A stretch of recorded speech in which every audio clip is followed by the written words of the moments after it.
guys, welcome to the next episode of Snack Table Gaming. I'm your host James, also known as DarcyDex from the DarcyDex Plays channel. Got some interesting news for the day. I'm a little tired, so don't expect the energy of usual. Activision expects Destiny to be the next billion-dollar franchise. Although I'm sure every new franchise that Activision comes up with, he expects to be, well, Bobby Kotick expects to be their next billion-dollar franchise. Now look, don't get me wrong. Destiny looks like it's going to be pretty awesome but a lot of people aren't into the whole sci-fi thingamabob, you know what I mean? So, Bobby Kotick, CEO of Activision, expects it to be the best-selling video game in history. Now, are you kidding me? I'm sorry, but that record was probably already set by a Call of Duty game a couple of years back. I can't really pull up numbers, nor do I feel like pulling up numbers. Actually, I can pull up numbers, I just don't feel like it. I mean, like, there was like a really big video game boom for a while, like, you know what I mean, a few years back, and with the Wii and everything. But I don't think that's gonna happen again. As a matter of fact, I think games are gonna continue to see this decline that they've been seeing because, again, these people are going away. So I don't think so. Sorry. I think Destiny's gonna be awesome. I'm looking forward to it. I can't wait to play it. But best-selling game in history? Nope, not gonna happen. Sorry. The Xbox 360 version of Titanfall is seeing a delay. I wonder why. Is it to try and sell more Xbox Ones? Nah. It's so Blue Point Games could put the finishing touches on the game. It's the biggest load of shit I've ever heard.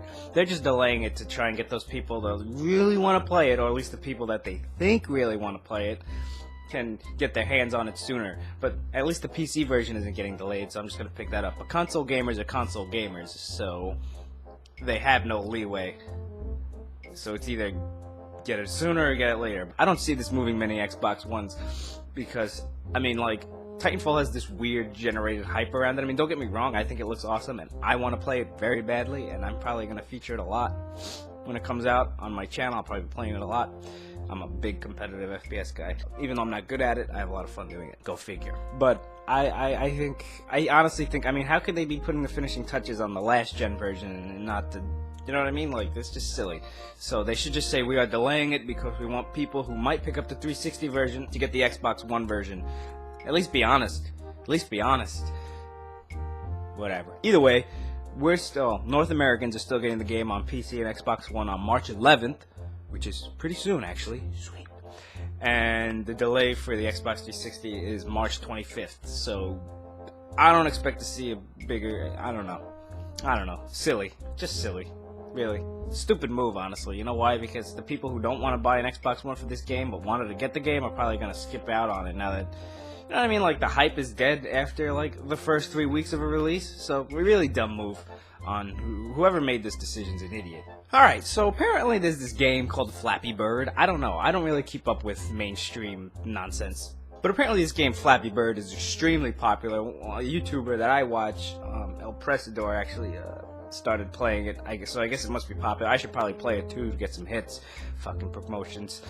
And apparently this piece of shit game with a little bird that you tap the screen and stupid freaking, I don't even understand how this is legal, but there's the warp pipes from Mario Brothers that, like, are in the bird's way and you gotta, like, flap through the warp pipes. Just look it up. I don't even feel like explaining it. But the game's creator has said that the game makes $50,000 per day in ad revenue. $50,000 a day in ad revenue. Are you fucking kidding me? My mind is blown. This game is so stupid. I mean, Angry Birds, like, had merit, at least. It was fun. This game isn't even fun. It's just downright ridiculously hard and stupid. You just flap the bird through the fucking pipes, and it's ridiculously stupid. What's with birds? They might as well be the mascot of mobile gaming. Just fucking birds. They're everywhere, and I'm sick of them. Fucking birds. I think a Korean dude made this. His name is Dong Nagayan. Dong. Oh, that's good. That's pretty good money for something that was made in apparently just a couple of nights. Apparently the game didn't even take very long to make, and I mean, just tap. Stupid. Unbelievable. You know, there's some, like, good, like, games that don't make this much money in their lifetime than a piece of shit free to play. You know, no wonder so many people are moving to the mobile. It's really just stupid. It's just stupid. So apparently there's this huge debacle on the fact that the new, well, I don't know if it's like this little, like, not a spin-off, but like an introductory game to Metal Gear Solid 5 Ground Zeroes. Apparently the campaign's only like 2 hours long or less, and everybody's freaking out. There's like, oh my god, ZOMFG, whatever. But apparently the game doesn't cost as much as a regular game. Apparently the price tag is between $20 and $40 depending on the version you get. So, for once, I'm actually on Kojima's side here. I can't really... I mean, if you're dumb enough to buy a collector's edition of a 2-hour game, then that's on you. Fuck you. But if you're just picking up the bare bones $20 version of the game, then big fucking deal. I mean, we spend $15, $20 on 2-hour games on, like, Steam, and, like, indie games are usually like that. That's... and not to mention you're getting the big budget production value of a Kojima game for only $20. That's not bad.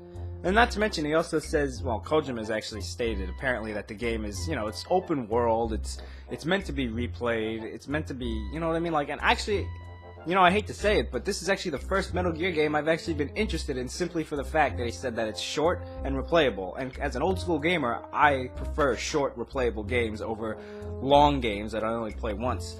I don't know what everybody's complaining about. It seems pretty cool to me. I like the idea of a short campaign, but a replayable campaign. Because, I mean, like, if it's 2 hours to beat it 10 times, that's 20 hours. And, I mean, I've played a couple of Metal Gear Solid games. They're worth replaying. Even though, you know, they're all worth replaying. There's always so many ways you can play Metal Gear Solid games. So, considering its short campaign will probably make up with meaty extras, I don't know. I think people are dumb.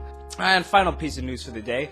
Apparently Amazon is getting into video games now. They purchased Double Helix Games, the developers of Killer Instinct and the new Strider, which is coming out on February 18th, actually, which is very exciting. I can't wait. But that's not what we're talking about here. Strider Heian costume. It's not what we're talking about. Apparently, they bought out Double Helix. I'm more surprised that Amazon has a games division. I didn't even know they were involved in video games. When did that happen? When the fuck did that happen? Get the fuck out of here, Amazon. I mean, whatever. It doesn't hurt to have more competition in the gaming space. Especially with all the... Well, and again, I don't know. Could be bad, could be good. We'll see what happens. Interesting, but not enough information to really talk about it. Just something worth mentioning, and I wanted to plug in a Strider release date.